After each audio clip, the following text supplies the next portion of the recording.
आप सभी को जय मसीह की। प्रभु आप सभी को बहुत आशीष दे। आज इस वचन के द्वारा परमेश्वर का आत्मा से अद्भुत तरीके से बात करेगा, क्योंकि कौन सा ऐसा पाप है जिसके विरुद्ध में परमेश्वर ने चेतावनी दी है। पूरी बाइबल में एक ऐसा पाप है जिसके कारण परमेश्वर ने देश तक को नाश कर दिया था। आज वो पाप है जिसको पाप ही नहीं माना जाता है, जिसको आम युवा पीढ़ी, बच्चे और बुजुर्ग और बड़े यूं ही कर लेते हैं बिना सोचे समझे, चाहे कोई साथ में हो चाहे अकेले हो। ये पाप ऐसा है जिससे परमेश्वर घृणा करता है, नफरत करता है। उस पाप का नाम है व्यभिचार। तो आज हम जानेंगे कि परमेश्वर ने व्यभिचार के विरुद्ध में क्या चेतावनी दी है। लिखा है कि हे मेरे पुत्र, मेरी बुद्धि की बातों पर ध्यान दे, मेरी समझ की ओर कान लगा, जिससे तेरा विवेक सुरक्षित बना रहे और तू ज्ञान के वचनों को थामे रहे, क्योंकि पराई स्त्री के होठों से तो मधु टपकता है। परमेश्वर कह रहा है कि मेरी बुद्धि की बातों पर, मेरे वचन पर, मेरे भय की ओर ध्यान लगा, और जिससे कि तेरा विवेक, तेरा मन, तेरे विचार सुरक्षित बने रहे। क्योंकि मन में तो असाध्य रोग लगा है। असाध्य लाइलाज बीमारी है। मन में तो एक इंसान के लाइलाज रोग लगा है जिसका कोई इलाज ही नहीं है। इस पर हमें नियंत्रण करने के लिए परमेश्वर की आज्ञाओं का पालन करना और उसकी बुद्धि की बातों को जानना और परमेश्वर का भय मानना जरूरी है, जिससे कि हमारा विवेक, मन, विचार सुरक्षित बने रहे, हमारी जवानी को कोई तुच्छ ना जानने पाए। और लिखा है कि तू ज्ञान के वचनों को थामे रहे। अगर हम ज्ञान के वचनों को थामे रहेंगे तो हम बुराई से, व्यभिचार से, पाप से और हर प्रकार की ऐसी अडल्ट्री स्पिरिट से बच पाएंगे जो चाहे अकेले में थी, चाहे किसी के साथ में थी। क्योंकि लिखा है, क्योंकि पराई स्त्री के ओठों से तो मधु टपकता है और उसकी बातें तेल से भी अधिक चिकनी होती हैं। और सबसे पहले हमें इस बात को जानना है कि परमेश्वर का वचन हर एक दो धारी तलवार से ज़्यादा चोखा है, जो आर पार छेद देता है सुनने और सुनाने वालों को।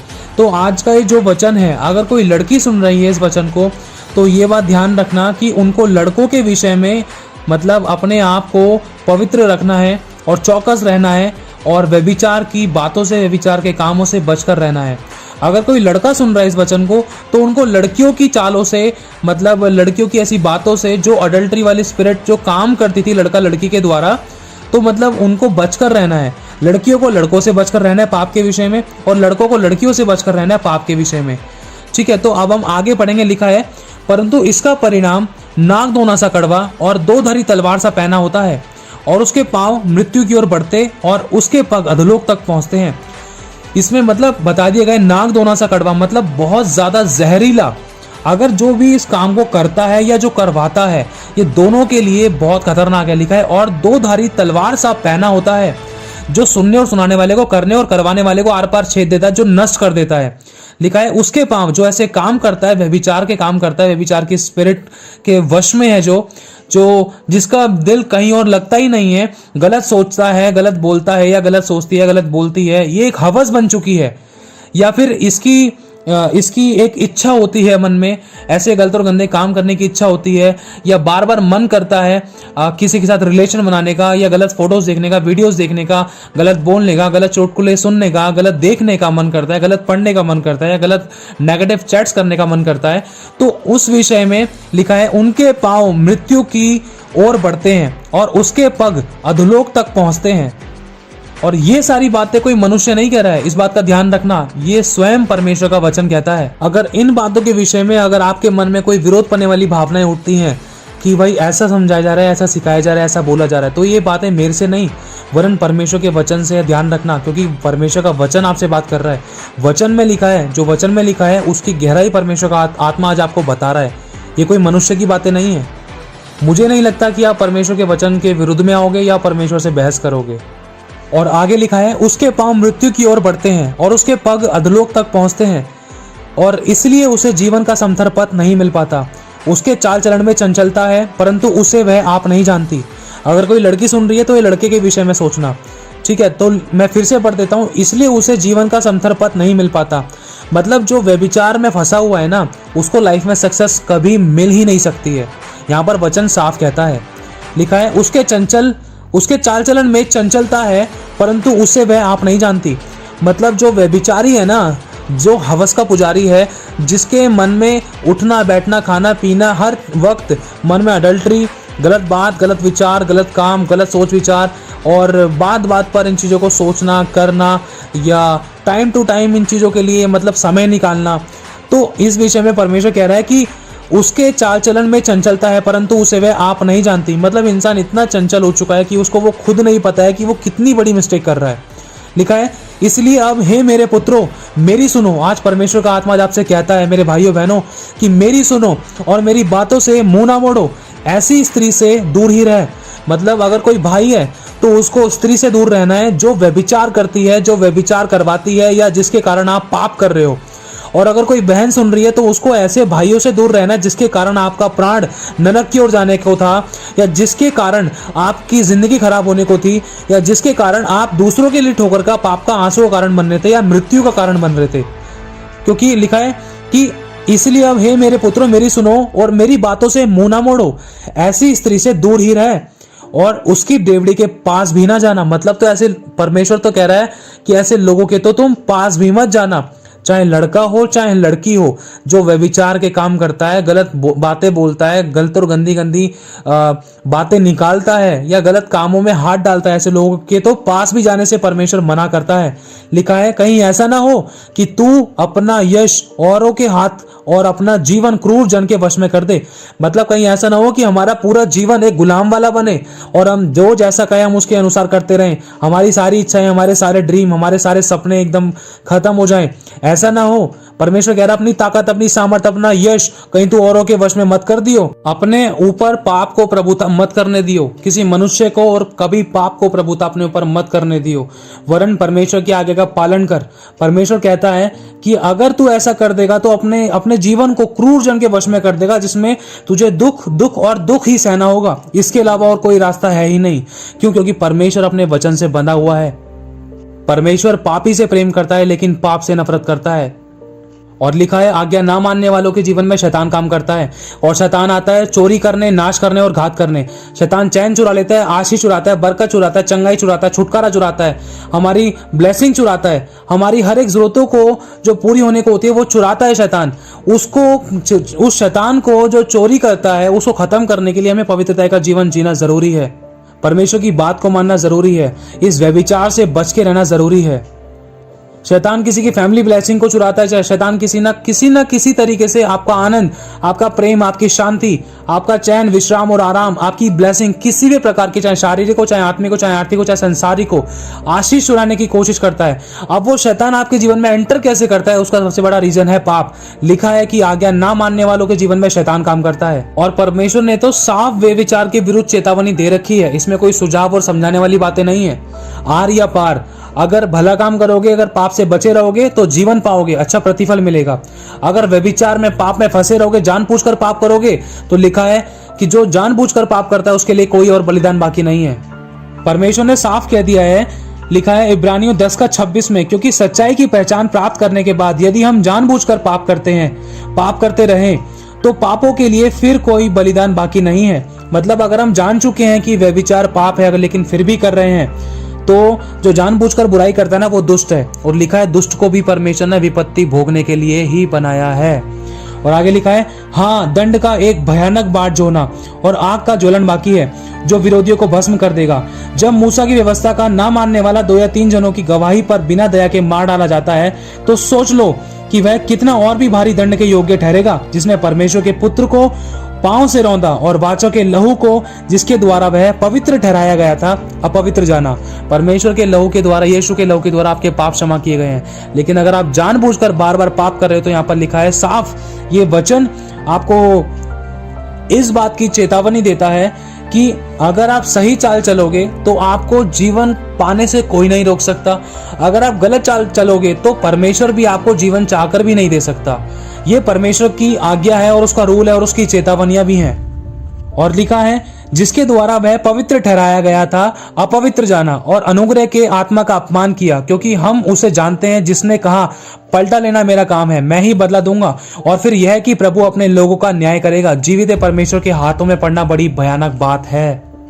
अब आगे लिखा है नीति वचन में, अगर कोई व्यक्ति, अगर कोई लड़का या लड़की ऐसे व्यभिचार में फंस चुके हैं या अपने आप को नहीं निकालते हैं, या उसको मतलब व्यभिचार के लिए अपने आप को मतलब देते हैं, पाप के लिए अपने आप को देते हैं, तो यहाँ लिखा है, या पराई तेरी कमाई से अपना पेट भरे और परदेशी मनुष्य तेरे परिश्रम का फल अपने घर में रखे।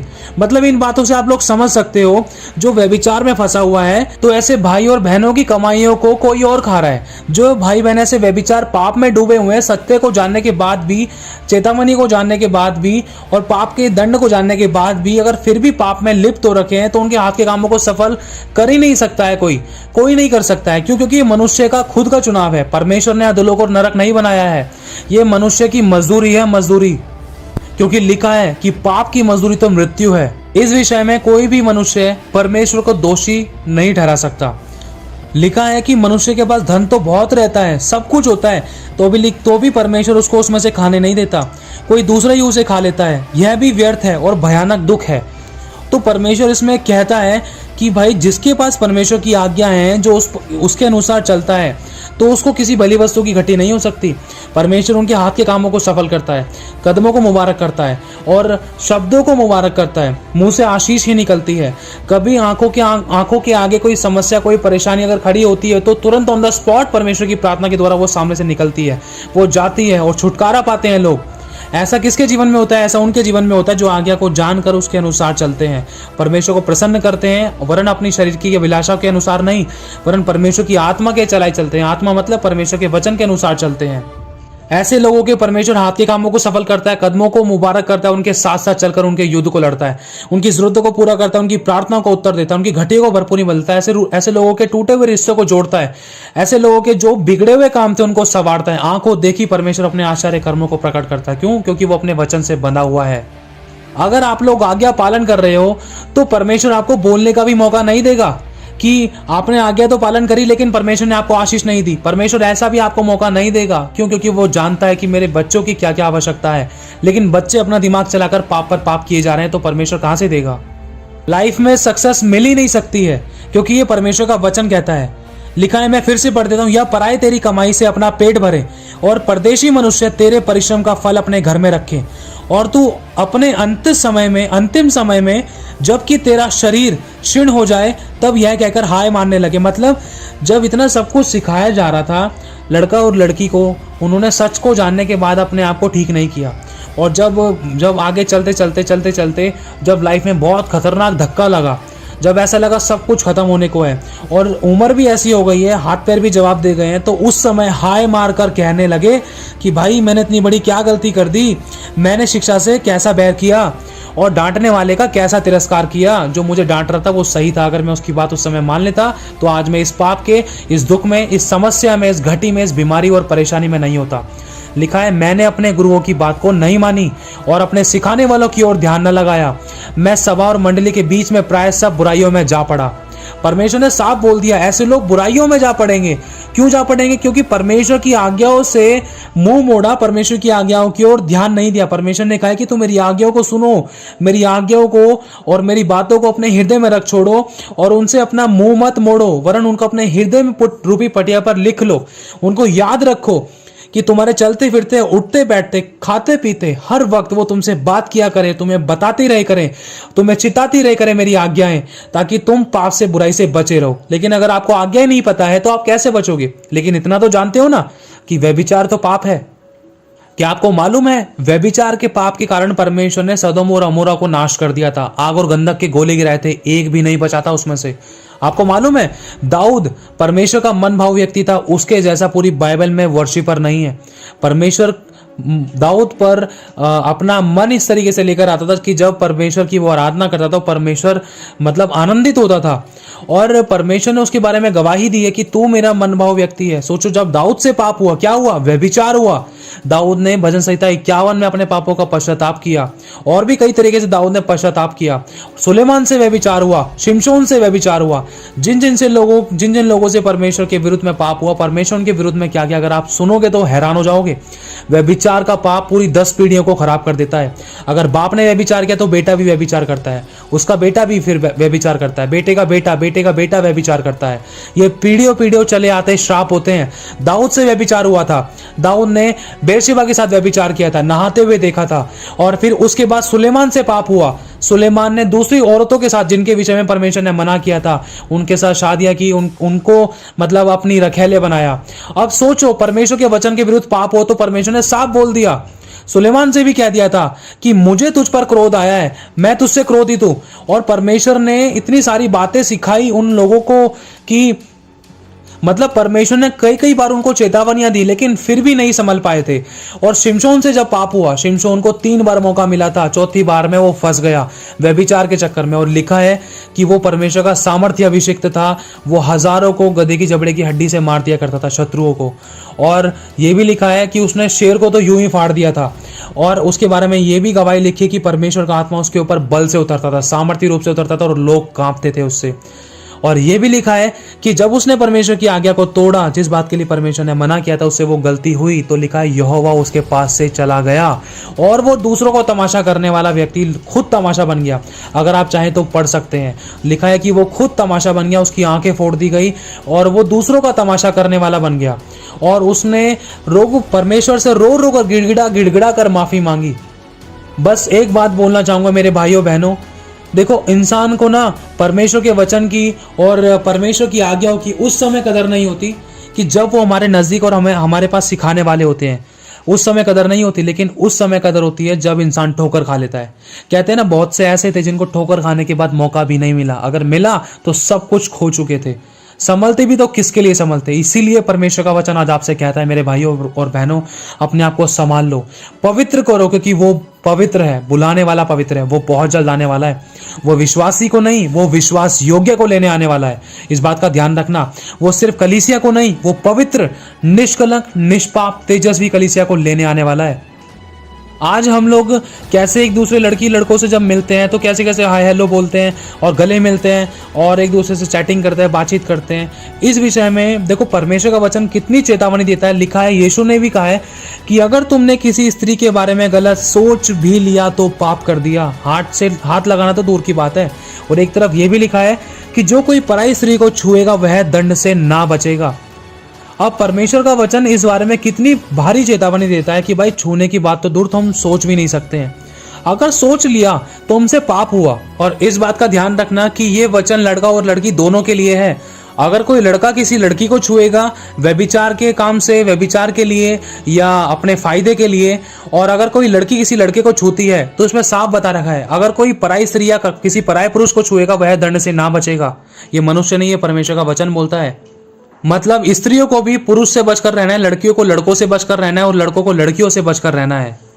और बहुत सी ऐसी गवाहियां हैं कि एक पति पत्नी है, पति पत्नी आपस में उनको रिलेशन बनाना चाहिए, लेकिन फिर भी बाहर मुंह मार रहा है पति और पत्नी भी बाहर मुंह मार रही है, तो ये व्यभिचार कहलाता है। अगर पति पत्नी आपस में एक दूसरे को संतुष्ट नहीं कर रहे हैं तो ये भी बहुत बड़ी गलती है, जिससे कि शैतान को मौका मिल सकता है कहीं वो बाहर मुंह ना मारे। इस बात का ध्यान रखना, क्योंकि वचन साफ कहता है परमेश्वर ने पति और पत्नी को एक मन एक तन किया है और उनको कहा है कि फलो फूलो और भर जाओ, पृथ्वी पर अधिकार करो।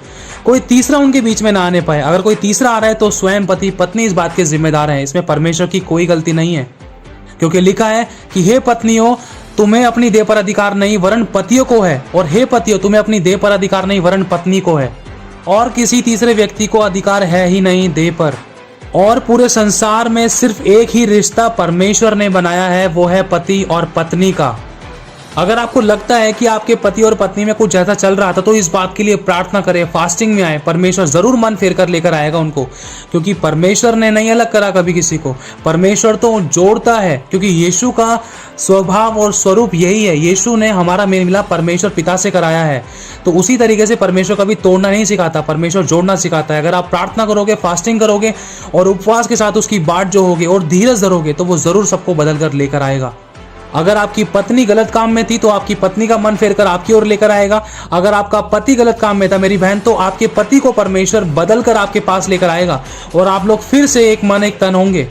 और लिखा है, हे मेरे पुत्र, मेरी आज्ञाओं को मान और अपनी माता की शिक्षा को ना तज। इनको अपने हृदय में सदा गांठ बांध कर रख और अपने गले का हार बना ले।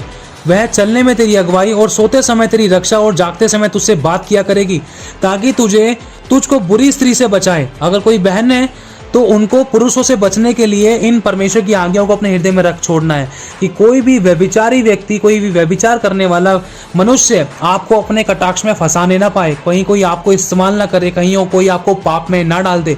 चाहे आपका दोस्त हो, चाहे आपका ट्यूशन मेंबर हो, चाहे आपका कॉलेज का हो, चाहे आपका फ्रेंड हो, चाहे आपका गली मोहल्ले का हो, चाहे आपका कोई जानने वाला हो, चाहे आपका रिलेटिव हो, चाहे आपके खुद घर के परिवार वाला कोई भी हो, परमेश्वर का भय मानोगे तो आप पूरा बुराई से, पाप से बचे रहोगे। चाहे वो स्त्री है, चाहे कोई पुरुष है, चाहे बच्चा है, चाहे बुजुर्ग है, चाहे बूढ़ा है।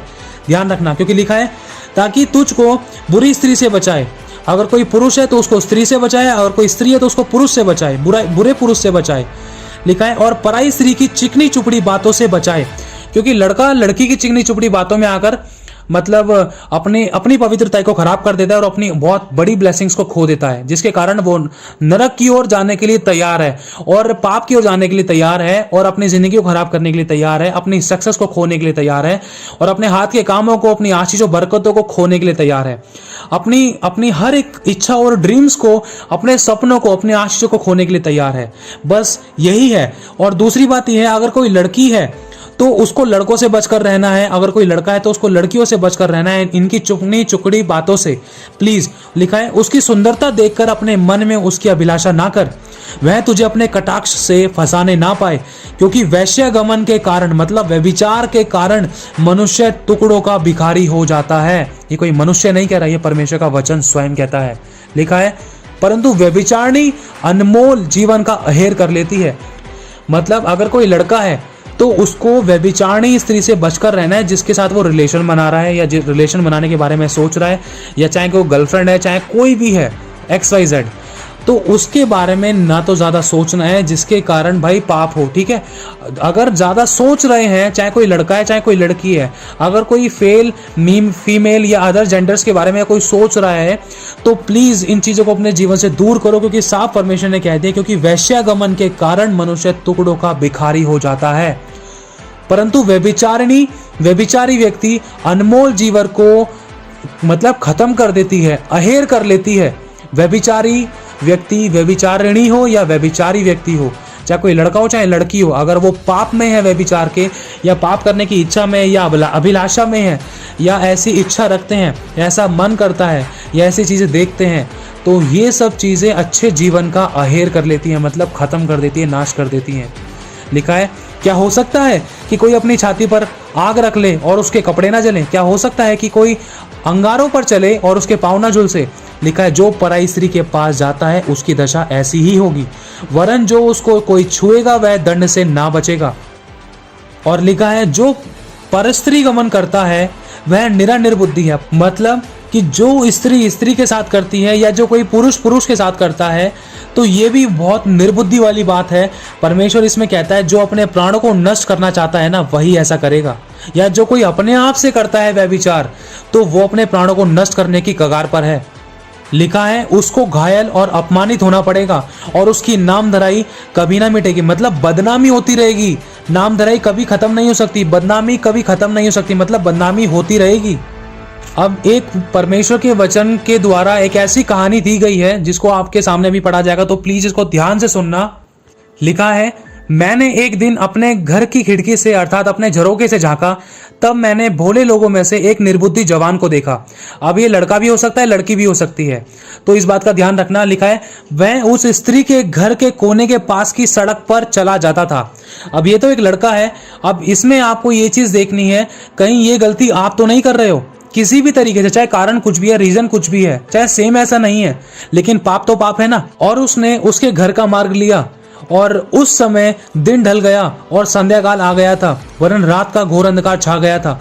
मतलब अभी जो लड़के के बारे में कहानी आपको सुनाई जा रही है, इस लड़के की जगह अपने आप को रख कर देखना, चाहे आप लड़की हो चाहे लड़का हो, अपने आप को रख कर देखना कि कहीं ऐसी गलती तो नहीं कर रहे आप लोग जाने और अनजाने में।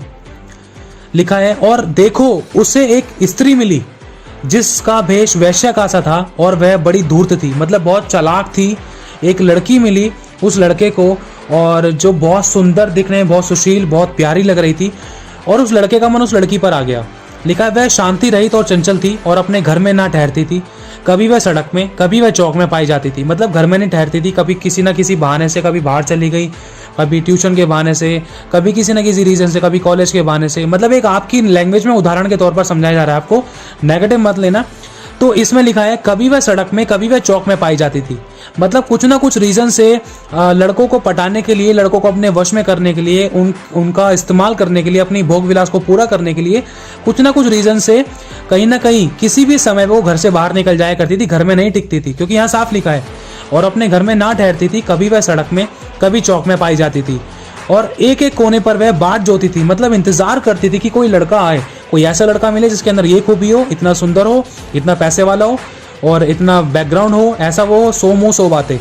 तब उसने उस जवान को पकड़कर चूमा, मतलब उस लड़की को एक लड़का मिला जो निर्बुद्धि की नाई, मतलब उस स्त्री के घर के पास से चला जा रहा था। तो लिखा है कि तब उसने उस जवान को पकड़कर चूमा और निर्लज्जता की चेष्टा करके उससे कहा, देख भाई, मुझे मेल बलि चढ़ाने थे और मैंने अपनी मन्नतें आज ही पूरी की है। मतलब कुछ ऐसी ऐसी चिकनी चुपड़ी बातें बहला फुसलाकर बोला, उसकी बड़ाई करी, उससे कहा कि यार मुझे तो तेरी इच्छा थी, मैं तो तेरे ऐसे लड़के को ढूंढ रही थी, और तू कितना सुंदर है, तेरे पास कितना पैसा है, तू कितना भला है, तू कितनी अच्छी बातें करता है, तुझसे बात करके तो मुझे बहुत अच्छा लगा। मतलब सो मुँह सो बातें, अपने बातों में फंसा लेना। लिखा है इसी कारण मैं तुझसे भेंट करने को निकली, मैं तेरे दर्शन की खोजी थी, मेरी तो इच्छा थी कि मुझे ऐसा लड़का मिले, और देख ले अभी तू मेरे को मिल गया। और लिखा है और अभी मैंने पाया है, मैंने अपने पलंग के बिछौने पर मिस्र के बेलबूटे वाले बिछोने बिछाए हैं, मैंने अपने बिछौने पर गंदरस और अगर दालचीनी छिड़की है। और लिखा है इसलिए अब चल हम प्रेम से भोर तक जी बहलाते रहें। मतलब ना तो कोई रीति रिवाज, ना तो कोई परमेश्वर की आज्ञा का डर, और ना ही अपने माता पिता की आज्ञा का डर। ये सब ना तो लड़के के माता पिता को पता है, ना तो लड़की के माता पिता को पता है, ये लड़की के पति को भी नहीं पता है। इस बात को समझने की कोशिश करना। यह अध्याय आपको नीचे डिस्क्रिप्शन में दे दिए जाएंगे। तो इस लड़की ने कहा इसलिए चल अब हम चलते हैं, प्रेम से भोर तक जी बहलाते हैं, हम परस्पर की प्रीति से आनंदित रहें, क्योंकि मेरा पति घर में नहीं है, वह दूर देश को चला गया है और वह चांदी की थैली को ले गया और पूर्णमासी को लौट आएगा। कभी कभी ना हम सोचते हैं कि भाई हम अंधकार में हैं, अंधकार में तो कोई नहीं देख रहा, हम है ना अपने मन को धोखा देते हैं। जिसने अंधकार में उजियाले को बनाया, जिसने धरती और आकाश को बनाया, क्या वो अंधा है? वो अंधा नहीं है, उसकी आंखों में मोतियाबिंद नहीं हो गया है, वो सब कुछ देखता है। वो अंधकार में देखता है, वो धरती के नीचे अधोलोक में भी देखता है, वो आकाश के ऊपर देखता है। उसकी आंखें सब जगह पूरी पृथ्वी पर लगी हुई हैं। उसका वचन कहता है उसकी आंखें पूरी पृथ्वी पर लगी हुई हैं। हर एक जन को उनके कामों के अनुसार बदला देने के लिए उसके पास है, और वो बहुत जल्द आने वाला है। हम अंधे हो जाते हैं कई बार उसकी आज्ञाओं को जानने के बाद भी हम अपने आप को बहुत समझदार समझते हैं। हम सोचते हैं कि अंधेरे में कौन देख रहा है, गलत काम कर लेते हैं, मम्मी को भी नहीं पता, पापा को भी नहीं पता, हम तो यहाँ जा रहे हैं, वहाँ घूमने जा रहे हैं, यहाँ ऐश मौज कर रहे हैं, यहाँ रूम ले लिया, ये कर लिया, वो कर लिया, यहाँ कपड़े खरीद लिए, सौ बातें, किसी को क्या पता है। लेकिन उन सबसे बड़ी भूल कर देते हैं, उनको ये नहीं पता कि परमेश्वर की निगाहें उन पर है। और जैसे ही उन लोगों ने पाप करा तो शैतान ने उनके जीवन में काम किया। अब शैतान कैसे काम करता है वो आगे आपको बता दिया गया है, और थोड़ा भी आगे बताया जाएगा। लिखा है कि इस स्त्री ने ना अपने पति तक को धोखा दे दिया लड़के के साथ रिलेशन बनाने के लिए, और इस स्त्री ने साफ बोल दिया, देख भाई मेरा पति तो घर में नहीं है, वो दूर गया है, तो हम आराम से, मतलब बिल्कुल फ्री होके हम आराम से प्रेम करेंगे। लिखा है ऐसी बातें कह कर उसने उसको अपनी प्रबल माया में फंसा लिया। आजकल क्या होता है, लड़का लड़की को फंसा लेता है इस्तेमाल करने के लिए, लड़की लड़के को फंसा लेती है अपनी हवस को मिटाने के लिए, इस्तेमाल करने के लिए। मैं किसी पर दोष नहीं लगा रहा, बुराई नहीं कर रहा, ताली एक हाथ से नहीं बजती है। आजकल के जवान रोटी सब्जी खाते हैं, उनको पता है कि क्या सही है क्या गलत है, लेकिन फिर भी हमें भी तो मजा आता है ना पाप में। दोनों लड़का लड़की अपनी शारीरिक अभिलाषों को पूरा करने के लिए, अपने आप को तृप्त करने के लिए, अपनी हवस को पूरा करने के लिए, मतलब अपने प्रेजेंट के बारे में भी ध्यान नहीं देते, ना तो अपने माँ बाप के बारे में सोचते, ना तो अपने भविष्य के बारे में सोचते, ना तो ये सोचते कि इसके बाद क्या होगा। मतलब कुछ भी कर बैठते हैं। क्या आपने नहीं सुना, जिन लड़कियों की शादी भी नहीं हुई है ऐसी लड़कियां भी प्रेग्नेंट पाई गई थी। ऐसी लड़कियों की कितनी लड़कियों ने अपने सुसाइड कर लिया, कितनी लड़कियों की इज्जत चली गई, और लड़कों का कुछ नहीं हुआ। मैं किसी पर दोष नहीं लगा रहा, लेकिन ये हमारी खुद की गलतियां हैं, क्योंकि हमें पाप में मजा आता है, हम जानबूझकर पाप करते हैं ना। और जो ये निंदा वाली बातें, नाम धराई वाली बातें, ये बेइज्जती वाली बातें साफ परमेश्वर के वचन ने अभी आपको बताई हैं। ऐसा क्यों होता है इंसान के जीवन में? ऐसा इसीलिए होता है कि एक लड़का लड़की की चिकनी चुपड़ी बातों में फंस जाता है और एक लड़की लड़के की चिकनी चुपड़ी बातों में फंस जाती है। और आने वाले टाइम में स्टार्टिंग में तो लगता है एक अच्छे फ्रेंड है, धीरे धीरे करके रिलेशन कब बन जाता है, एक पति पत्नी कब बन जाते हैं और कब ब्रेकअप हो जाता है, कब एक दूसरे के शरीर से खिलवाड़ कर लेते हैं, फिर दूसरे को फिर कुछ टाइम बाद फिर दूसरा लड़का लड़की चुनते हैं। जैसे इंसान का टेस्ट बदलता है ना, वैसे इंसान लड़का लड़कियों को चेंज करता है अपनी अभिलाषों को पूरा करने के लिए। क्यों? क्योंकि मनुष्य के अंदर आज भय नहीं है, चाहे वो किसी की भी पूजा पाठ करता है, चाहे वो किसी पर भी विश्वास करता है, परमेश्वर का भय नहीं है। इसीलिए ऐसा काम होता है, इसीलिए मनुष्य के जीवन में सच्ची शांति, सच्चा सुख नहीं है, हाथ के काम सफल नहीं होते, इंसान कर्जे में है, दुखों में, दर्द पीड़ाओं में, परेशानियों में। अगर आज नहीं है ना, तो इस बात का ध्यान रखना, परमेश्वर के अनुसार, परमेश्वर के वचन से आज चेतावनियों को जानकर अगर आज आप मन फिरा लोगे तो आप इन समस्याओं से बच जाओगे, वरना खुदा भी नहीं बचा सकता, क्योंकि वो परमेश्वर अपने वचन से बना हुआ है। क्योंकि हमने बहुतों की जिंदगी को बर्बाद होते हुए देखा है। परमेश्वर ने हमें ऐसी गवाहियां सुनाई हैं कि लोग आंसू बहा बहा के थक गए, लोगों ने सुसाइड कर लिए, लोगों ने जाने दे दी, इज्जतें खराब हो गई। क्यों? वचन को छोड़ दिया, वचन को पहला स्थान नहीं दिया, अनाज्ञाकारिता करा, आज्ञा पालन नहीं किया, अपना दिमाग चलाया, अपनी समस्याओं में, अपनी अभिलाषाओं में फंसने के कारण पाप को जन्म दे दिया और नाना प्रकार की परीक्षाओं में अपने आप को फंसाकर परमेश्वर के वचन से दूर होकर अपने आप को बिल्कुल छल्ली बना लिया, नाना प्रकार के दुखों से छल्ली बना लिया। क्यों? ऐसा इसीलिए क्योंकि हमने परमेश्वर की आज्ञाओं को तुच्छ जाना और पालन नहीं किया। आज भी समय है, वो कहता है कि मन फिरा मेरे पास वापस लौटा। चाहे 1000 बपतिस्मे ले लो, लेकिन पाप तो जारी है ना। जब तक पापों से मन नहीं फिराओगे, जब तक स्वर्ग नहीं जा सकता कोई। क्योंकि लिखा है चोरी, व्यभिचारी, ये तो बहुत बड़ी लिस्ट है। मैं तो साफ बताऊंगा, क्योंकि वचन में लिखा है व्यभिचारी, व्यभिचारिणी, व्यभिचार करने वाले स्वर्ग के राज्य के वारिस नहीं हो सकते। और जब व्यभिचारी व्यक्ति ने मन फिराया, आपको मालूम होगा व्यभिचारिणी एक स्त्री है जिसने पाप किया था, जो पाप करते हुए पकड़ी गई थी, व्यभिचार करते हुए पकड़ी गई थी। जब वो यीशु मसीह के पास आई तो यीशु मसीह ने उससे सिर्फ 2 बात बोली, देख तुझ पर किसने दंड की आज्ञा नहीं दी ना, मैं भी नहीं देता, लेकिन ध्यान रख, जा फिर पाप ना करना। परमेश्वर पश्चाताप अगर कोई कर रहा है व्यक्ति, तो परमेश्वर उस पश्चातापी व्यक्ति पर दया करता है, लेकिन एक चेतावनी फिर से देता है, देख फिर पाप मत करना, कहीं इससे ज्यादा बुरा और ना हो। मैं किसी पर दोष नहीं लगाना चाहता और ना ही किसी पर दोष लगा रहा, वरन सत्य को बताना चाहता हूं कि जो आजकल की लाइफ में, रोजमर्रा की जिंदगियों में चल रहा है वो क्या है। लोगों ने लाखों रुपए लगाए शादियों में, बहुत अच्छा धंधा रोजगार है, सब कुछ बेस्ट है, लेकिन फिर भी पति पत्नी अलग है, फिर भी पति का कोई दूसरा अफेयर चल रहा है, पत्नी का कोई तीसरा अफेयर चल रहा है। ऐसा क्यों है? क्योंकि परमेश्वर का डर नहीं है, परमेश्वर की आज्ञाकारिता नहीं है, परमेश्वर के साथ पहला सा प्रेम छोड़ दिया है, परमेश्वर का भय मानना छोड़ दिया है। शुरुआत में तो आए हम बहुत सरगर्म थे, आज्ञा का पालन करते थे, लेकिन धीरे धीरे करके हमारा ध्यान, हमारा प्रेम बट गया है। हमने पहला स्थान किसी और को देना शुरू कर दिया है। हमने परमेश्वर को एक ATM बना लिया है कि जब हमें जरूरत पड़ती है ना, जब हम उसको यूज करते हैं, जब दुख में होते हैं ना, जब हम उसको पुकारते हैं। लेकिन ध्यान रखना, वो चंगा भी करेगा, वो आशीष भी देगा, बरकत भी देगा, नरक के दरवाजे तक भी छोड़ देगा, लेकिन स्वर्ग नहीं लेकर जा सकता। क्यों? क्योंकि वो अपने वचन से बंधा हुआ है। उसका वचन कहता है कि स्वर्ग राज्य में ऐसे लोग प्रवेश नहीं कर सकते, नहीं कर सकते और नहीं कर सकते, क्योंकि परमेश्वर का वचन कभी टलता नहीं, कभी मिटता नहीं है। वो एक एक वचन, एक एक मात्रा और एक एक बिंदु पूरा होता है। इसका उदाहरण हमारे पास पहले से ही है। सदोम और अमोरा ने पाप किया था, व्यभिचार किया था, उनको नाश कर दिया। और इजरायली लोगों से जब पाप हुआ तो वो कनान देश में, मतलब उस प्रतिज्ञा के देश में पहुंच भी नहीं पाए थे। यहां तक कि मूसा भी नहीं जा पाया था। क्यों? अगर मूसा चला जाता तो फिर लोग कहते कि प्रभु तेरा मूसा तो चला गया, तूने हमें क्यों नहीं जाने दिया। परमेश्वर का वचन सबके लिए एक सा है, चाहे दास हो, चाहे दासी हो, चाहे भविष्यद्वक्ता हो, चाहे अभिषिक्त हो, सबके लिए एक सा वचन है। इस बात का ध्यान रखना। अगर सब पापी लोग पाप करते करते बिना क्षमा पाए अगर स्वर्ग जाते तो यीशु की कुर्बानी का क्या होता फिर? यीशु ने हमारे लिए अपना लहू ऐसे ही नहीं बहा दिया। उसका लहू हमारे लिए व्यर्थ नहीं है, उसकी कुर्बानी हमारे लिए व्यर्थ नहीं है। वो अपने वचन से बना हुआ है। वो जानता है कि हमारे ही पापों के कारण हमारी भलाई नहीं होती है और पापों की क्षमा सिर्फ यीशु दे सकता है। वो चाहता है कि मन फिराएं, यहाँ पर हम लोग मन फिराएं। हम में से कोई परफेक्ट नहीं है, सिखाने और सीखने वाले हम में से कोई परफेक्ट नहीं है, हम सबसे गलतियां होती हैं। लिखा है जो अपने अपराध छिपा रखता है उसका कार्य सफल नहीं होता, वरन जो उनको मान लेता और छोड़ भी देता है उस पर दया की जाएगी। और लिखा है यदि तुम अपने गुनाहों को, पापों, अपराधों को एक दूसरे के सामने मान लोगे तो तुम चंगे हो जाओगे, तुम पर दया की जाएगी।